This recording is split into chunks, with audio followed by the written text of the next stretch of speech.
भगवते वासुदेवाय। ॐ नमो भगवते वासुदेवाय। ॐ नमो भगवते वासुदेवाय। नारायणं नमस्कृत्यं नरं चैव नरोत्तमं देवीं सरस्वतीं व्यासं ततो जयमुदीरयेत्। नष्टप्रायेषु भद्रेषु नित्यं भागवत सेवया भगवति उत्तमश्लोके भक्तिर्भवति नैष्ठिकी। कृष्णाय वासुदेवाय देवकी नन्दनाय च नन्दगोपकुमाराय गोविन्दाय नमो नमः।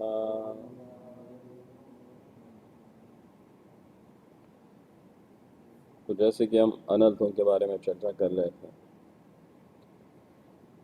भगवान की हर एक लीला में, चाहे वो सुर हो या असुर हो, वे किस प्रकार के अनर्थ प्रकट करते हैं, उसके बारे में सच्चिदानंद भक्ति विनोद ठाकुर अपने शिक्षामृत में बताते हैं। तो आज हम चर्चा करेंगे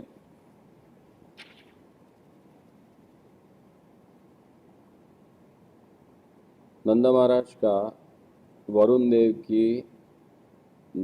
देव के द्वारा अपहरण। एक बार नंदा महाराज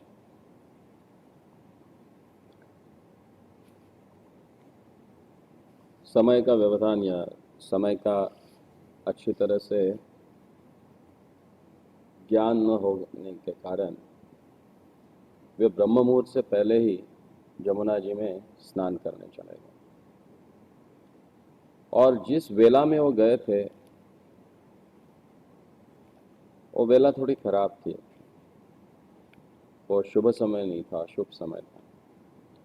और जैसे ही उन्होंने जल में प्रवेश किया तो वरुण के दूतों ने उनको नागपाश में बांधकर उनको वरुण लोक ले चले गए। सारे जल की अधिष्ठाता देवती है वरुण देवता। और ब्रह्म मुहूर्त के पहले जल में स्नान करना तड़ाग में या नदी में अशुभ माना जाता है। तो ये लीला में हम देखते हैं कि व्यक्ति कोई क्यों ना हो, नंदा महाराज भगवान के साक्षात भगवान के पिता थे, लेकिन उनको भी नियमों का पालन करना आवश्यक था। तो वहां पे लेके गए। ले जाने के पश्चात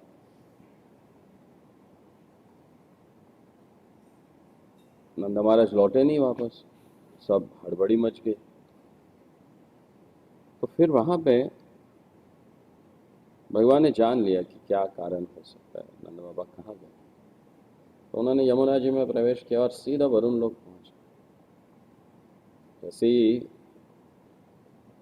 वरुण देवता ने भगवान को देखा, अपने आसन से उठ के भगवान का अच्छी तरह से सम्मान किया और फिर बताया कि इस कारण ये करना पड़ा मुझे, क्योंकि यदि यद आचरति शस्त्रस् तत्तदेवेतरो जनः। तो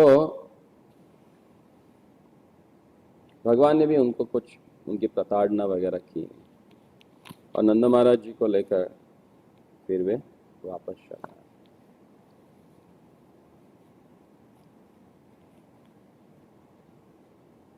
तो इसमें हम देखते हैं, भक्तिविनोद ठाकुर बताते हैं कि ये लीला के द्वारा हम एक चीज को जान सकते हैं कि कई बार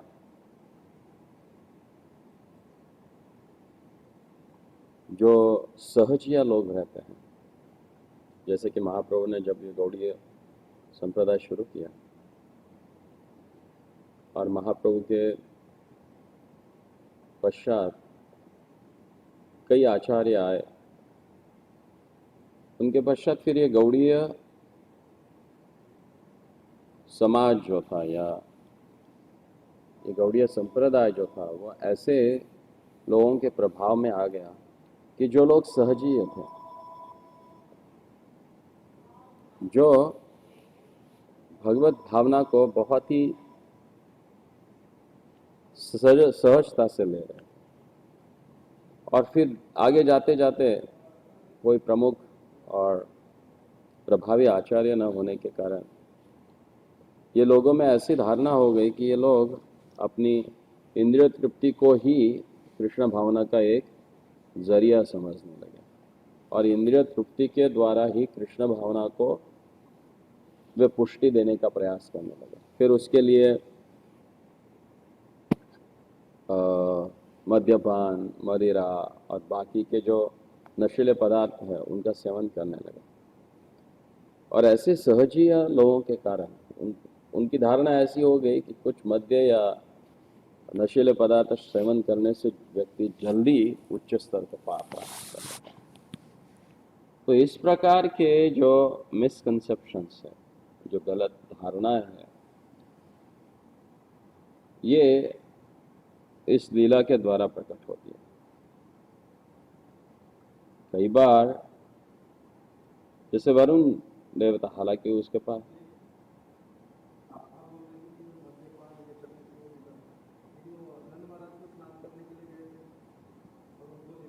सुनो मैं बता रहा हूँ, ये शंका मुझे भी आई मन में कि इसको कैसे क्या रिलेट किया जाए। तो यहाँ पे बताते हैं कि कई बार व्यक्ति मद्य और बाकी के नशीले पदार्थ इसलिए ले लेता है कि वो ऐसी स्थिति को प्राप्त कर लेता है कि उसको लगता है कि वो भक्ति कर रहा है। तो ये स्थिति कई बार अभिमान के द्वारा, मिले हुए पद के द्वारा भी आ सकती है और उसका कई बार हम भ्रामक उपयोग भी कर लेते हैं। तो वरुण देव और वरुण लोक के जो निवासी हैं वे ज़्यादा करके इन नशीले पदार्थों का सेवन करते हैं। वारुणी जो है ये उन्हीं का ही मध्य है।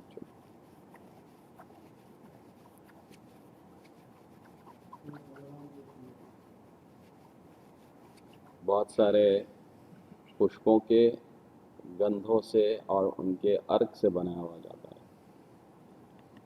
तो वरुण लोक के देवता या वहाँ के वरुणगण जो रहते हैं, इस मध्य के द्वारा वे नशे में ही रहते हैं। हालांकि उन्होंने देखा ये नंद बाबा है, तो कम से कम उनको पाश में बांध के तो नहीं लाना चाहिए था। और आगे जाके हम देखेंगे कि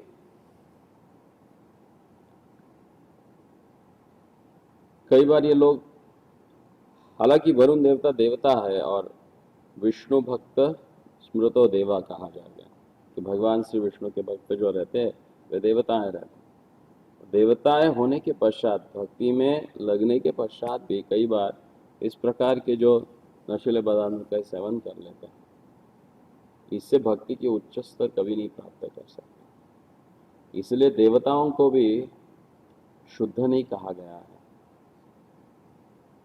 वे भी चाहते हैं कि इस धरा धरती पर जन्म ले और तपस्या के द्वारा अपने आप को शुद्ध बनाए ताकि हम भगवान की भक्ति कर सकें। वे भी वहां पे अमृत का पान करते हुए नशे में ही रहते हैं।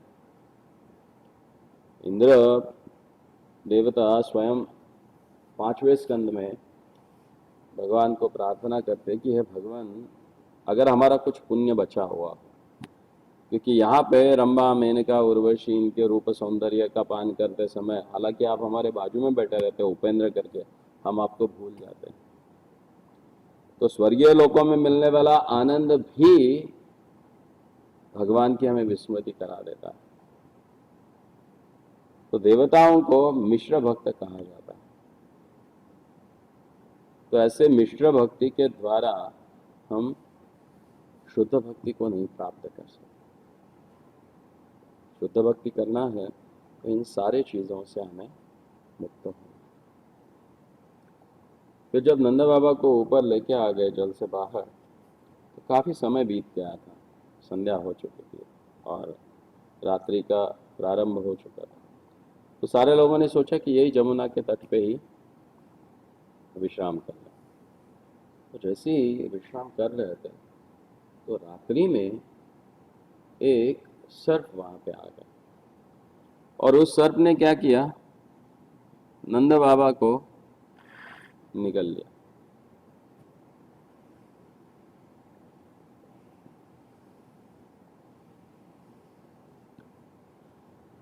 नंद बाबा चिल्लाने लगे, बचाओ बचाओ बचाओ बचाओ करके। सारे लोग उठ गए, हल्ला मच गया, अपनी अपनी लाठी ले ली और सांप को पीटना शुरू कर दिया। अजगर था वो बहुत बड़ा। जब कृष्ण ने देखा तो उन्होंने उस अजगर की मुक्ति कर दी, उसके प्राण पखेरु उड़ा दिए। तो भागवत में वर्णन आता है कि ये जो अजगर जो था ये एक विद्याधर था। जैसे हम देखते हैं देवताओं में भी अलग अलग प्रकार है, विभिन्न प्रकार है उनके। देवता है, चारण है, चानर है, किन्नर है, फिर गंधर्व है और विद्याधर भी। हाँ, यक्ष देवताओं में नहीं आते एक्चुअली। यक्ष एक अलग सी कैटेगरी है, ना कि वो राक्षस है ना कि वो देवता है, इन बिटवीन कुछ कैटेगरी है। किन्नर नहीं, किन्नर, गंधर्व, विद्याधर, चारण, ये ज़्यादा करके जो ललित कला में विशारद रहते हैं, कुशल रहते हैं, प्रवीण रहते हैं, वो लोग रहते हैं। और किन्नर कैटेगरी में किम ऐसे भी आते हैं कि जो जिनका शरीर मनुष्य का है लेकिन सर या हाथ या कुछ अंग पशुओं के जैसे हैं। हाँ, किम ये क्या पुरुष है, जैसे किम पुरुष रहते हैं। जैसे हनुमान जी का जो लोक है उसको किम पुरुष कहा जाता है, कि वहां पे वानर है, वानर है, शायद ये मनुष्य के जैसे है ऐसे। तो भक्ति विनोद ठाकुर बताते हैं कि ये नंद बाबा को सांप के द्वारा निगल जाना, यानी मायावाद ये भगवत भक्ति सिद्धांत को निगल जाता है, जिसमें जीवात्मा अपने आप को भगवान मानकर भगवान के साथ उसका जो सेवा भाव का संबंध है उसको वो नष्ट कर देता है। तो उसी प्रकार से इस मायावादियों की संगत करना या उनका संग लेना, यानी भगवान के भक्ति को निगल जाने जैसा। तो जिस व्यक्ति को शुद्ध भक्ति में अग्रसर होना है तो उसे मायावादी लोगों से बच के रहना चाहिए। मायावाद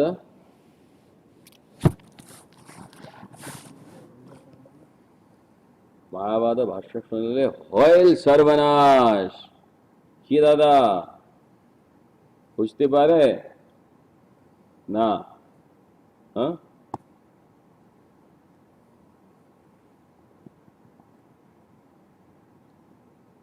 actually Madhvacharya was very much against this particular kind of a philosophy. The two principles अरे महाप्रभु ने दो सिद्धांत जो मध्वाचार्य संप्रदाय से लिए वो यही है। एक है विग्रहों की, भगवान कृष्ण पूर्ण पुरुषोत्तम, और मायावाद का खंडन।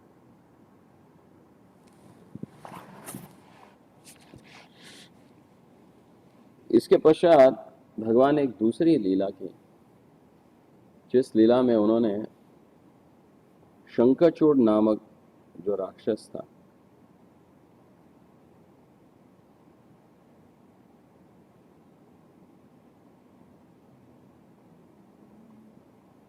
जो कि कुबेर जो धनाध्यक्ष है देवताओं के, उनका वो एक एसोसिएट था, उनका एक पार्षद था। इसका नाम ही शंखचूड़ इसलिए था कि उसकी चूड़ामणि है ना, जो मस्तक पे धारण किया हुआ, क्या कहते हैं हिंदी में उसको, फेटा हुआ मुकुट धारण किया, उसमें वो एक बहुत ही अमूल्य और मूल्यवान ऐसा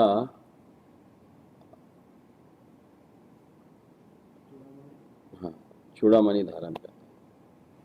कई बार चूड़ामणि बालों को भी कहा जाता है।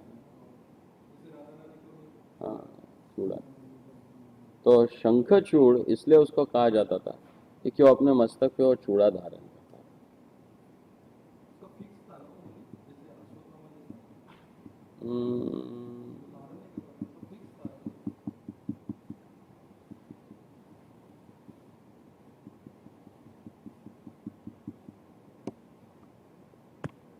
वैसा तो वर्णन नहीं कि उसके सर पे फिक्स था, क्योंकि अगर कृष्णा बुक में देखोगे तो उसके मुकुट में लगा हुआ नहीं, वो अलग, वो अश्वत्थामा, भगवान ने नहीं निकाला, वो अर्जुन ने निकाला था अश्वत्थामा। एक बार भगवान श्री कृष्ण बलराम जी के साथ वृंदावन में विहार कर रहे थे और ब्रज में कई गोपियों के साथ विहार कर रहे थे। तो उसी समय काम के कारण पागल हो गया हुआ ये जो राक्षस शंखचूड़ है वहां पे आ गया, प्रकट हो गया और इन सुंदर गोपियों को देखने के पश्चात, हाँ क्या कुबेर के पास, हाँ राक्षस, इसलिए बोला यक्ष। ये जो कुबेर जो है वे यक्षों के अधिपति हैं, तो उनके यक्षों के युद्ध में, उनके दल में कई राक्षस भी हैं, तो उसमें से एक था शंखचूड़। मन में सोचने लगा कि ये ग्वाल, यही यही यही यही ये दोनों का संभालने वाला है। वैसे देखा जाए तो एक कैकशी का ही पुत्र है, रावण का भाई ही है ये, बड़ा भाई।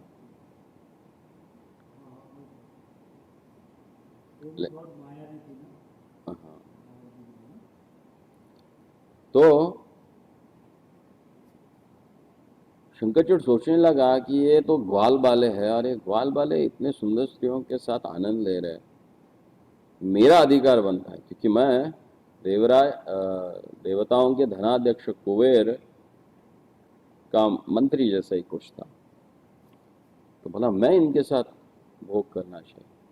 तो आके सीधा कुछ गोपियों को उठाया और भागने लगा, और फिर गोपियां चिल्लाने लगी, कृष्ण कृष्ण महाबाहो त्वं नाथ गोकुलपते, अरे गोकुलपति कृष्ण अब बचाओ हमें।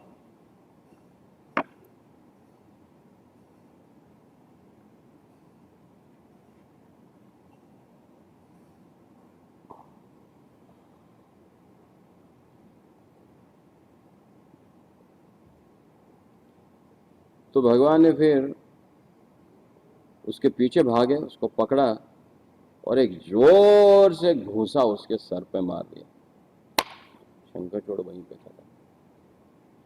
तो भक्ति विनोद ठाकुर कहते हैं कि शंखचूड़ उस अनर्थ को प्रकट करता है, जब हम भक्ति में आ जाते हैं तो कई सुंदर स्त्रियों का संग करने की जो इच्छा रहती है, उनको देखना, उनके साथ हास परिहास करना, उनके साथ एकांत में समय बिताने का प्रयास करना, ये जो अनर्थ है ये शंखचूड़ के द्वारा प्रकट होता है। पद्म पुराण में वर्णन आता है कि इस अनर्थ से केवल एक ही व्यक्ति बच सकता है, जो भगवान श्री गोविंद के चरणों का पूरी तरह से आश्रय ले लेता है। ऊर्ध्व भाव तुले, और उसमें कहा गया है पद्म पुराण में कि मैं हाथ ऊपर करके ये ऐलान कर देता हूं कि इस जगत में स्त्री के द्वारा प्राप्त सुखों से व्यक्ति अपने आप को तभी बचा सकता है जब वो भगवान श्री गोविंद के चरणों का आश्रय ले लेता है। अन्य लोगों के लिए संभव ही नहीं होता। स्त्रीनाम नयनादेशा सुरानाम अपि दुर्जयम, वर्णन आता है कि स्त्रियों के आंखों के द्वारा किए हुए निर्देश को देवता भी टाल नहीं सकते, लेकिन एक व्यक्ति टाल सकता है, और वो कौन है? उसने भगवान श्री गोविंद के चरणों का आश्रय लिया हुआ। जो ऋषिकेश की सेवा में लगा हुआ है वही व्यक्ति अपने इंद्रियों के ऊपर विजय प्राप्त कर सकता है। फिर शंखचूड़ को मारने के पश्चात भगवान ने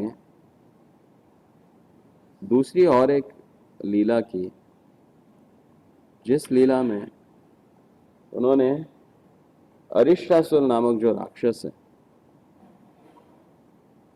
उसका वध किया।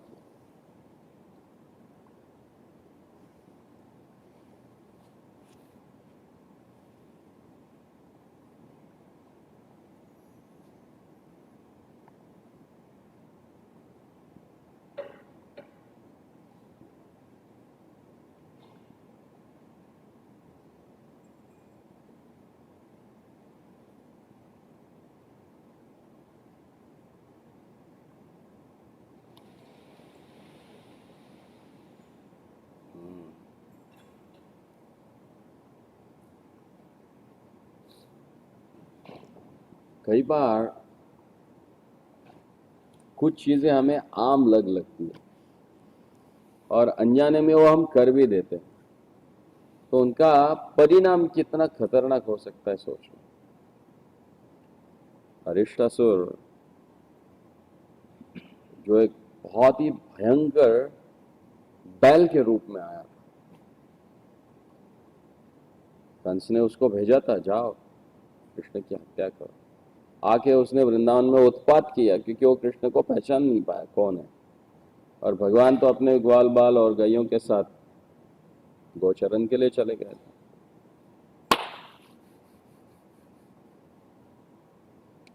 तो आके वो इतना उत्पात किया उसने कि सारे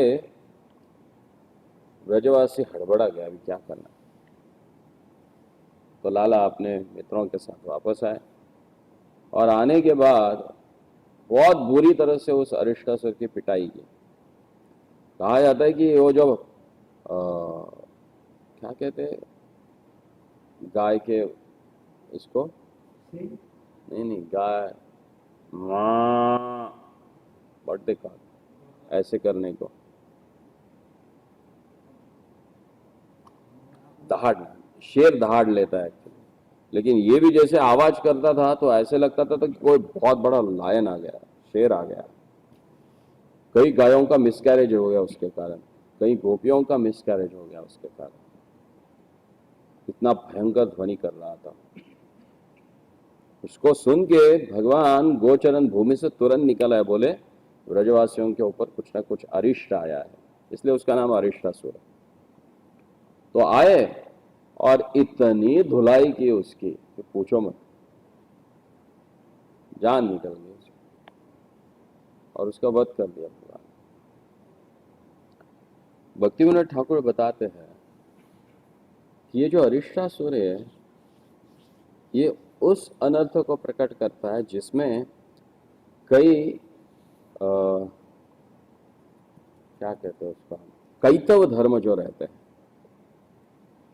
लोग धर्म के नाम पर अधर्म का जो पालन करते हैं उसको कैतव धर्म कहा जाता है। और ऐसे कंकॉक्टेड, अपने ही मन घड़न धर्मों को निर्माण करने वाले जो ढोंगी भोंदू बाबा रहते हैं, वे यानी अरिष्टासुर हैं, जो लोगों के मन में भ्रामकता निर्माण करके भक्ति के पथ से उनको विचलित कर देते हैं। दादा थोड़ा पानी पी लो, बहुत नींद आ रहा है, आप पी लो। हाँ, आप पी लो बैठ के, थोड़ा नींद चला जाएगा।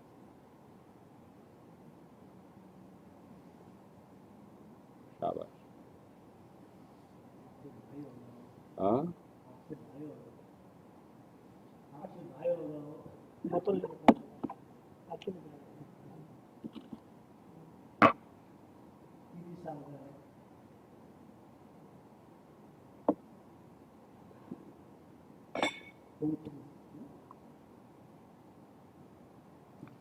तो अरिष्टासुर गर्ग संहिता के अनुसार ये पिछले जन्म में ब्राह्मण था। इसका नाम था व्रतनतु, व्रतनतु, व्रतनतु, और ये बृहस्पति का शिष्य था। एक दिन जब बृहस्पति कुछ सिखा रहे थे तो उस समय वो बृहस्पति जी के तरफ अपने पैर ऐसे करके बैठ गया, अपने पैर के तलवे उनको दिखाते हुए बैठ गया। तब बृहस्पति जी को बहुत क्रोध है और बोले तुम बैल के जैसे बैठे हो पैर आगे करके, तो अगले जन्म में बैल बने। तो उसने फिर पूर्व बंगाल में ये बैल का जन्म धारण किया और वहां पे दुष्ट लोगों का सहवास करने के कारण इसमें आसुरी प्रवृत्ति बढ़ गई। और फिर इसने कंस को एक बार ललकारा था युद्ध में, और कंस ने भी अच्छी तरह से जम के पिटाई की थी उसने, और फिर अपना सेवक बना दिया था उसको। हाँ, कोलिया पीड़ को एक गेंद की तरह उछाल उछाल के फेंक दिया था। और वो कोलिया पीड़ था इनका जरासंध का। जब जरासंध ने देखा कि ऐसा भी कोई बलशाली व्यक्ति है जो एक गेंद की तरह कोलिया पीड़ को फेंक सकता है, तो ऐसे से पंगा लेना चाहिए। बल्कि क्या किया उसने, फिर अपनी 2 बेटियां एक साथ उससे ब्याह करवा दी, खुश करवा दिया उसको एकदम कंस। तो कंस बहुत बलशाली था। भगवान कैसे है, ऐसे ही किसी चटर फटर को मारने नहीं आते, वो मारते भी है तो ऐसे को मारते हैं कि उसको सुनने के पश्चात, उसका नाम लेने के पश्चात लोगों को पसीने आ जाते।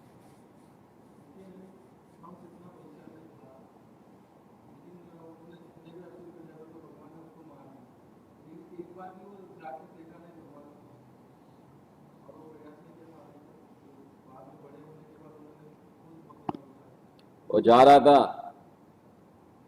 स्वयं ही जा रहा था मारने के लिए भगवान को। जब पूतना को मारा ना, उसके पश्चात स्वयं जा रहा था, तो रास्ते में बकासुर मिल गया। बोला अरे हम होते हुए आप कहाँ जा रहे हो, हम निपट लेंगे उनसे।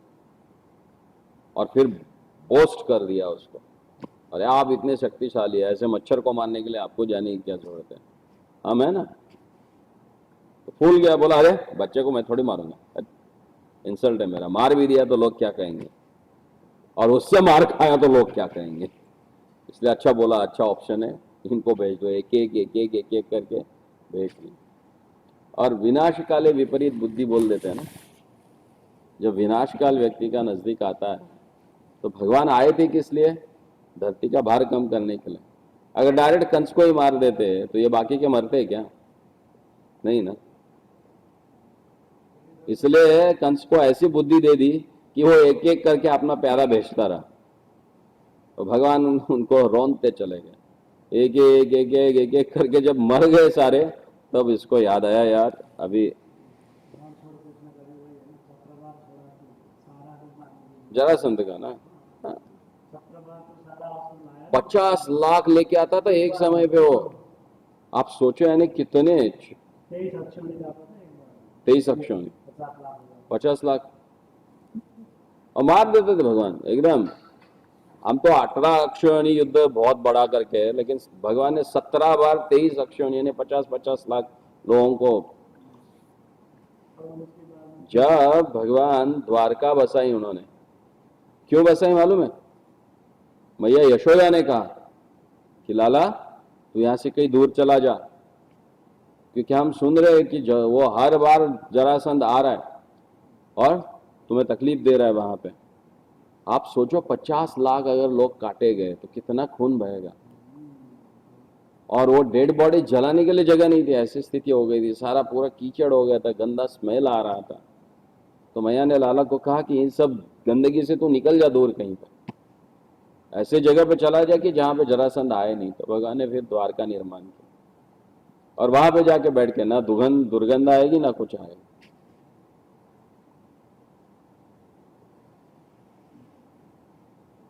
तो इस लीला के पश्चात भगवान ने जो आगे की लीला की,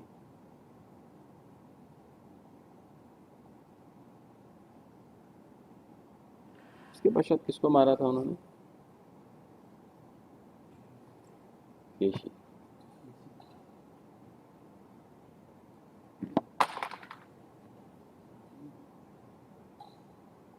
केशी उस अनर्थ को प्रकट करता है जिस अनर्थ के द्वारा केशी यानी क्या है मालूम है? जो घोड़ा रहता ना, घोड़ा, घोड़ा रजोगुण का प्रतीक माना जाता है। और रजोगुण का प्रतीक यानी क्या है? अपने आप को अव्वल समझना कि मैं कुछ हूं। फिर चाहे अपने आप को गुरु समझ लो, हाँ, राजा भाव, रजो भाव में रहते हैं भाई। चाहे फिर शिष्यों में मैं वरिष्ठ हूं, अन्य गुरुओं में मैं वरिष्ठ हूं, ये जो भाव है ना, ये केशी के द्वारा प्रकट होता है। भक्ति विनोद ठाकुर कहते हैं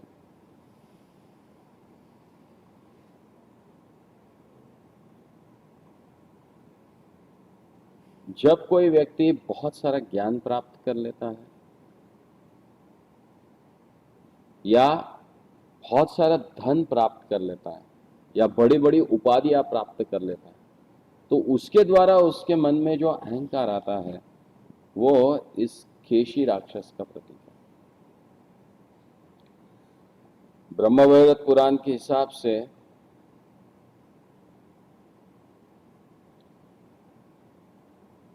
ये गंधर्व का भाई था।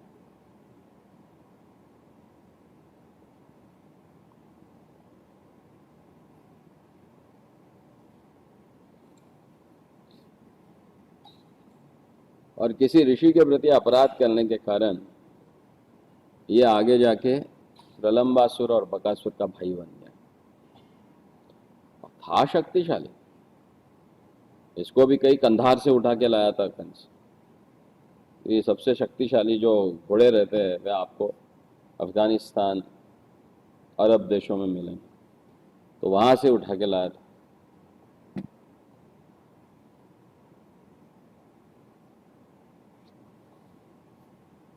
खास करके कई बार हम देख लेते हैं कि भक्तिमय जीवन में ये सारी बाधाएं तब आती है जब हम क्या कहते हैं उसको,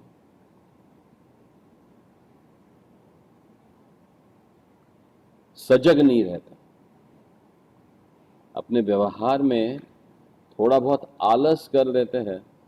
तो इस आलस के द्वारा ही ये सारे अनर्थ हमारे हृदय में पनपना शुरू कर देते हैं।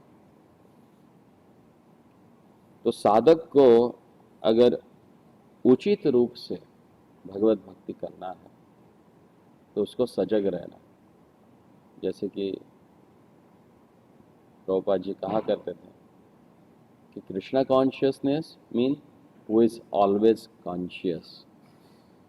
कृष्ण भावना यानी जो हर समय सचेत रहता है उसको कृष्ण भावना भावित कहा जाता है। तो आइए प्रयास करते हैं भगवान की इन अलग अलग लीलाओं के ऊपर चिंतन करके अपने आचार्यों के द्वारा इन लीलाओं का जो समर्थन तथा उन लीलाओं के ऊपर उन्होंने जो व्याख्या की है उनका अगर हम चिंतन करते रहेंगे तो निश्चित रूप से इन अनर्थों के ऊपर हम कार्य कर सकते हैं। जब तक हमें मालूम ही ना हो कि अनर्थ होता क्या है और कौन कौन से है, हम कैसे उसके ऊपर कार्य करेंगे। तो आइए प्रभुपाद के चरणों में प्रार्थना करते हैं कि उनकी इच्छा के अनुसार अगर हमें इस भौतिक जगत से बाहर निकलना है इसी जीवन में, तो इन अनर्थों से हमें मुक्त होना पड़ेगा। क्योंकि जब तक इन अनर्थों में लगे रहेंगे, इनको कहा ही जाता है अनअर्थ, कि जिनमें कुछ अर्थ ही नहीं है, जो अर्थहीन है, जैसे व्यर्थ कहते हैं। तो इन अनर्थों से मुक्ति पाना है तो भक्तों का संग चाहिए। और जैसे हमने चर्चा की कि माधुर्य कदम्बिनी में श्रीपाद विश्वनाथ चक्रवर्ती ठाकुर पाद बताते हैं कि खास करके ये जो अनर्थ है हमारे गत जन्मों के पापों के कारण हमारे हृदय में प्रकट होते हैं। साधना में सबसे बड़ी बाधा लाने वाला अगर कोई घटक है तो हमारे पूर्व जन्म के किए हुए पाप। देखते हैं ऐसा कि ये सारे जो राक्षस है, असुर है, इनको ये असुर जन्म क्यों प्राप्त हुआ? उसका मुख्य कारण है उन्होंने गत जन्म में किए हुए पाप, वैष्णव के प्रति अपराध, भक्तों के प्रति किए हुए अपराध। तो इनसे जब हम अपने आप को छुड़ा पाते हैं, और ये कब नष्ट होंगे उसके लिए भी बात बताया माधुर्य कदम्बिनी में, कि ये जब हम साधु संग करते हैं, भजन क्रिया में लग जाते हैं। कई है पाप, खास करके गत जन्म के, वो बताया गया कि भजन क्रिया से ही नष्ट हो जाते हैं। और कई जो सूक्ष्म रूप से अपने जीवन में कार्य करते हैं वो जब आप निष्ठा स्थिति में पहुंच जाते हैं तब नष्ट होते हैं। तो अंतो गत्वा जब तक हम साधु संग नहीं करेंगे और उस साधु संग को भजन में परिवर्तित नहीं करेंगे, तब तक इन अनर्थों से मुक्त होना बहुत ही कठिन है। हरे कृष्ण।